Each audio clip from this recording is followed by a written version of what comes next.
जहां मैं बैठा हूं इंदौर में, इसी के पास उज्जैनी में एक राजा था। उसका बेटा बहुत प्यारा बच्चा था, छोटा।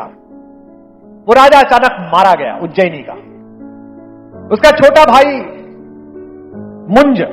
मुंजनाथ, वो भी बड़ा त्यागी, तपस्वी, बड़ा साधु संतों की सेवा करने वाला।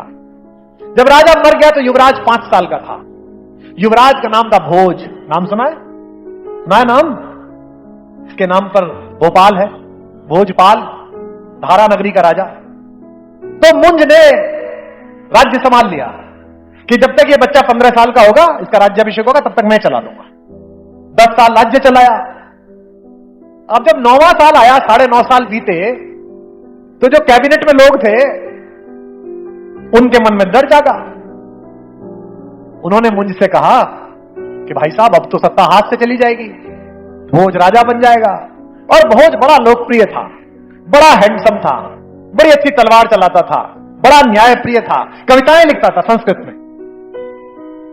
मुंज के मन में लोभ आ गया, ओनरशिप। यह पृथ्वी मेरी है, मैं कैसे दे दूं? आप कहते हो ना, ये 2000 का नोट मेरा है। अरे भाई साहब, आपका है ही नहीं। आप बाजार सामान लेने गए, आपने उससे कहा कि 2000 रुपए की ये चीज दे दे, मिठाई दे दे। आपने 2000 रुपए दिया, उसने मिठाई दे दी। कहां है नोट? गया। हाथ में क्या है? मिठाई। मिठाई उसके पास थी, जिसका ओनर वो था। अब उसके हाथ में क्या है? नोट। और आपके हाथ में क्या है? मिठाई। ये दुनिया सांसों के एक्सचेंज पे चल रही है, और आप कह रहे हैं कि मैं सांसों का मालिक हूं, इसकी ओनरशिप ले। मुंज के मन में लोभ आ गया कि सत्ता तो मेरे ही पास रहनी चाहिए। यही लोभ है कि जिस बच्चे को कभी खिलाया होगा शाहजहां ने अपनी गोद में, उसी औरंगजेब ने अपने बाप को बंद रखा। सोच के देखिए, यही लोभ है जिसमें अखबार में खबर छपती है कि संपत्ति विवाद में सोते समय 2 बेटों ने बाप को कुल्हाड़ी से काट दिया। यही ओनरशिप का लोभ है जिसमें दांपत्य संबंधों में, पारिवारिक संबंधों में एक दूसरे की हत्याएं की जा रही है।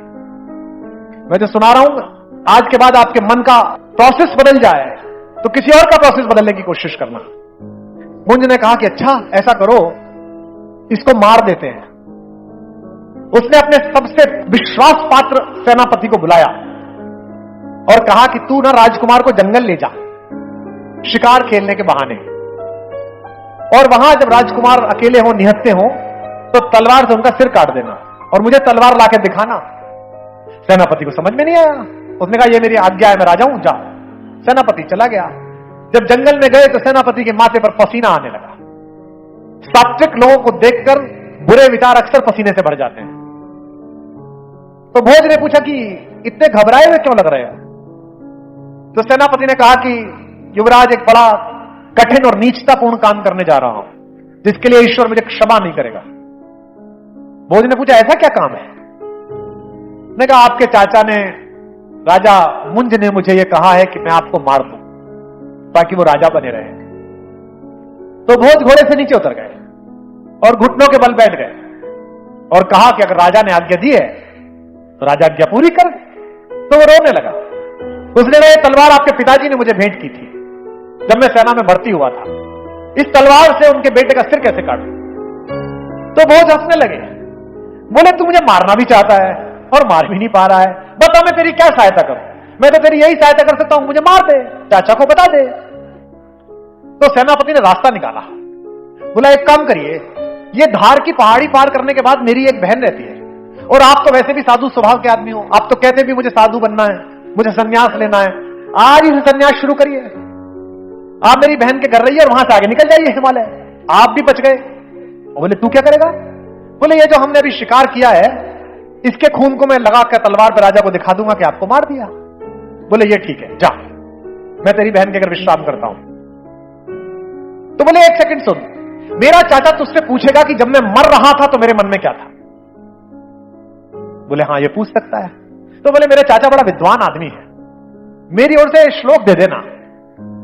उसने भोजपत्र उठाया, एक लकड़ी ली और जो पशु मारा गया था उसके खून में डुबो के श्लोक लिखा और राजा मुंज को पहुंचा दिया।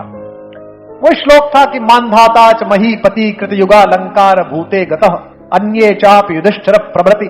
मैं हिंदी में आपको अर्थ समझा देता हूं। भोज ने लिखा कि अरे चाचा जी, एक राजा हुए मानधाता, वो भी खाली हाथ चले गए। एक हुए इक्ष्वाकु, वो भी ऐसे ही चले गए। युधिष्ठिर आए, उन्होंने पृथ्वी जीती, वो भी ऐसी चले गए। बस ये सब निकम्मे राजा थे, ये बहुत बेकार लोग थे, ये सब मरे, इनके साथ जमीन नहीं गई। आज मुझे पहली बार यकीन हो गया, चाचा जी जब आप मरोगे तो पृथ्वी आपके साथ जाएगी, तय बात। मुंजत्वयाम यास्यति, हे मुंजे तुम्हारे साथ जाएगी। चाचा ने श्लोक पढ़ा और रोने लगा। उसने कहा हाय राम, ये क्या हो गया, देवता जैसा भतीजा मार दिया। और कहने लगा मुझे उस जगह ले जाओ जहां मेरे भतीजे पर तूने तलवार चलाई, अब मैं संन्यास ले लूंगा, अब मैं मर जाऊंगा, आत्महत्या कर लूंगा। तो सेनापति हंसने लगा, बोला मुझे पता था आप ऐसा ही करोगे, और मुझे पता था कि आप मन के बुरे नहीं हो।